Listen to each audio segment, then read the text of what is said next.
Hello, Just Who Film here. Let's take a look at what are my most anticipated films I cannot wait to see that have a definitive 2025 release date or are heavily rumored for 2025. This cannot include stuff that premiered at a festival or two in 2024. So sorry, Shelby Oaks. I'm hyped for it because it's Chris Stuckman, who I watched so much in my teenage years, that technically premiered at like one or two festivals in 2024. So starting off the list is GDT's, because I can never say his name right. I was going to say Pinocchio, Frankenstein. Now, look, I've seen many interpretations of Frankenstein in cinema, but getting a GDT twist definitively has my hopes up because, well, I really liked his Pinocchio movie, and I think GDT's a great director. I love Shape of Water, but Pan's Labyrinth is like, top 50 movie for me. It's freaking fantastic. It's so good, and I can't wait to watch that again. And this has an interesting cast of Oscar Isaac, Mia Goth. I'm very interested to see how this turns out. And I was a little bit like, it's something that I've seen so much in cinema and different interpretations. But then again, I just recently saw Nosferatu from Eggers, and I love the 79 version. A lot of people love that 20s version. You might want to skip this entry. The two slop picks, the two Hollywood slop picks. The furry double feature. Zootopia 2 and Bad Guys 2. Look, I love the original Zootopia, even though Disney is on my shit list, and I'm not going out to see a lot of their stuff. Like, I'm just skipping Moana 2 because of their mandates to remove trans storylines from stuff like Win or Lose and from Moon Girl. But dang it, I will be seeing Zootopia 2 when it comes out. I love those characters, Judy Hopps, Nick Wilde forever. Like, the little couple there is just adorable, even though they're not confirmed to be a couple, but you get the point. And then Bad Guys, I didn't even love Bad Guys. I thought it was just kind of like, But Bad Guys 2, I honestly, this is so embarrassing. I have a crush on Diane Foxington, so yes, I want to see that. And I thought it would be funny to have like the two furry animated movies on this spot, because I am genuinely hyped for them. And I love to see how the animation takes these characters and the fun we'll have with the animation there. So we'll see how these turn out, even though they're big Hollywood slop fests. I'm sorry. All right.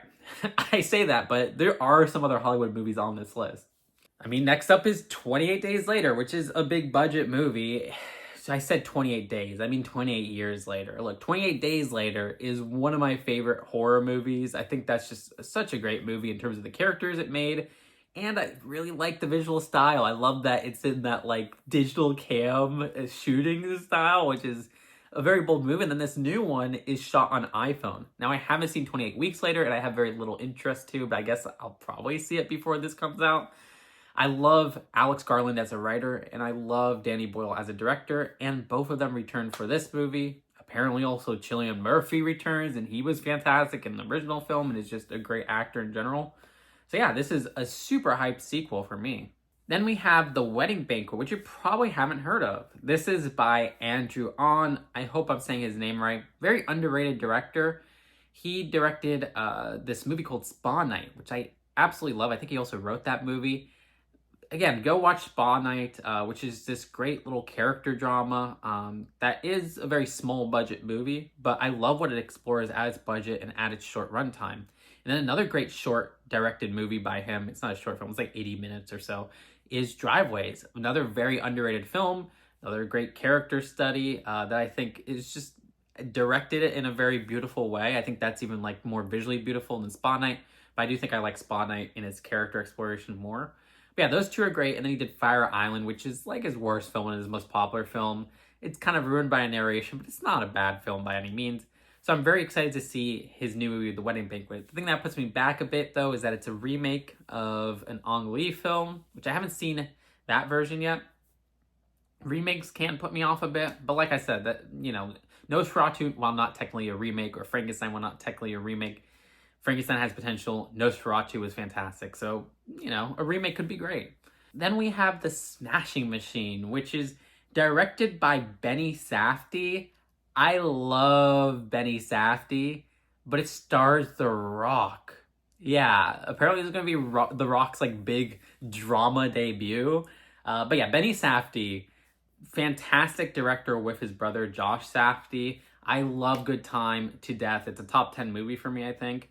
Uncut Gems is fantastic movie, maybe my top 100. But yeah, that was fantastic.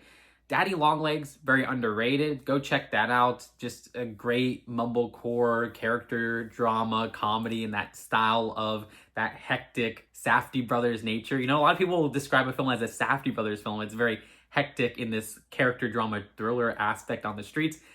And I'm hoping Smashing Machine has those elements. Benny Safdie's most recent solo work was In the Curse with Nathan Fielder, where he co-wrote it, co-created it, and was a supporting actor in it. I love The Curse. It was like my favorite media thing in a very long time. Like, I like that probably more than any movie from the last couple of years. I'm sorry, Tar, okay? So I'm very excited to see how Benny Safdie's solo movie goes. We do have his brother a little bit higher up on the list. The thing that puts me back a bit is that this seems like a wrestling drama, I believe, which, but then again, I love the Iron Claw to death. So, like, it could work, and I'm sure it is going to work. And again, The Rock being the star, I'm still very hyped for this, because Benny is going to make this work. Benny is going to pull this off. Okay, next up is Untitled Trey Parker, Matt Stone, Kendrick Lamar comedy. Yes, that's the title. I feel like this is going to be delayed. This is probably not going to be a 2025 release, but it's currently set for a summer 2025 release. I love the original South Park episodes, like until a certain season. I love South Park Bigger, Longer, and Cut, which was directed by Trey Parker. And other movies, like, Team America was something I really loved back in the day, but I haven't seen it in quite a bit. Even Orgasmo. So I'm very interested to see Trey Parker's return to the film world. And the concept for this sounds very interesting. And then Kendrick Lamar is just a great rapper. So there's a lot of potential there. I don't know if he's going to be an actor in this. The plot is that a black man who works at like a Civil War like slave reenactment place finds out that his girlfriend had ancestors that owned his ancestors at one point. Yeah, like his ancestors were slaves and her ancestors were slave owners. The concept sounds gonzo, and I'm very interested to see all of their spins on this, especially considering that this is co-written by Vernon Chapman, which, okay, but I forget that Vernon Chapman has co-written a lot of South Park recently, and like Vernon Chapman, I freaking love his shows.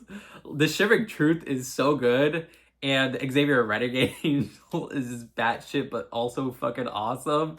So I could not wait for this movie. Then we have Bugonia. This is the 2025 Yorgos Lanthimos movie, which, oh my gosh, this dude is just pumping out a movie like the past 3 years. It's insane. Poor Things was awesome. Kinds of Kindness was very good and interesting. And now we have Bugonia. And this also reteams the Kinds of Kindness, Jesse Plemons, and Emma Stone combo, which, okay, I'll take it. The one thing that puts me off a bit about Bugonia and why it's not higher on this list is that it's co-written by one of the writers of The Menu, which, I don't know, The Menu I thought was very overrated, and the writing of that I thought was pretty bad, where it seemed like it thought it was smarter than it was. It was very evident and transparent in its themes and didn't really explore too many interesting themes. So I don't know. Now, the one thing that's kind of weird is that this has also Stavros from Come Down, like, as an actor. Like, I think he's like fourth build. I guess he's making it to the mainstream. Then we have Mickey 17, which is the latest Bong Joon-ho movie. I love Bong Joon-ho as a director, and I just butchered his name, and I probably am saying his name wrong from the get-go. This dude's awesome. I mean, freaking Parasite became this mainstream movie, and it's so deserved to be one of the most deserving Best Picture wins from the Oscars. Such a shock that it won, but I was so happy it did. That movie's awesome. Mother is a fantastic movie that's very underrated. Memories of Murder is just one of the best Korean movies out there that I've seen. What else? He's done some great movies. The only thing that puts me off a bit is that his English language movies, or predominantly English language movies, like, I know a lot of people love Snowpiercer. It wasn't my favorite from his. It might even be my least favorite from him. And, what was it? Okja didn't really hit for me. I'm sorry. That one's like half and half, though. But I saw the trailer for this, which I don't like seeing trailers for movies I'm super hyped for because I'm already sold on the movie. And while it did show too much, I fell in love with the trailer. I was like, okay, this is freaking awesome. It just made me want to see it more. So I'm so hyped for Mickey 17, and hopefully don't delay it for the 15th time. I think it comes out in March 2025. All right, so number 4 is If I Had Legs, I Would Kick You. I'm not sure if you've heard about this movie. This is directed by Mary Bronstein, and this is a very interesting case because Mary Bronstein hasn't directed a film in, I think, 18 years? Like, her last film was Yeast, and that's like her only film. And that's like a mumblecore roommate drama that is actually one of my favorite mumblecores. I think that's fantastic. It has like Greta Gerwig in it, and it captures something that I haven't really seen on screen in such an effective way, a very rough way because, well, it's a mumblecore. It's like one of the uglier favorite films of mine. Like it's shot very much like a shaky cam mumblecore, even worse than like some of the early Safdie Bros. But I think that works to its style. I don't know. Check out Yeast sometime. It's a pretty hard film to find though.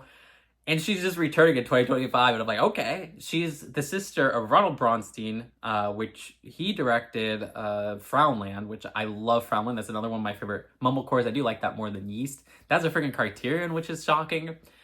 But yeah, I am hyped for this movie, not only for Mary being on board and you know, writer and director, but also it has an interesting cast. Like A$AP Rocky and Conan O'Brien are in here, which is very strange. I wonder where that's gonna go. And I think it's led by Rose Byrne. So, okay. I'm super hyped to see how this movie turns out, and we don't know much about it. Number 3 is a new Trey Edward Scholes movie. What happened? This guy literally was pumping out like a movie every 2 years or so. I think it was every 2 years. He directed, probably the most known movie is It Comes at Night, which when I bring that up, people are like, oh, that movie sucked because the advertising was bad. I'm like, what? When does film advertising affect how you enjoy a movie as an overall product? Okay, I get it. Like, if you saw like a spoilerific film ad, maybe it would turn you off from seeing a movie. But yeah, I mean, trailers have turned me off from seeing movies. Okay. But when I watch a movie and it had a bad trailer, but it's a good movie, that's not going to make me not like the movie because it had a bad trailer. Look, It Comes at Night maybe was this misadvertised, okay, but I thought that was a fantastic, tense movie that used lighting and used some great performances and fantastic writing in a very effective way. I don't know. And then I love Waves, which was his last movie in 2019. So it's been quite a bit since we've seen a new Trey Edward Scholes movie. Heck, I think might have even been 2018. I'm not entirely sure.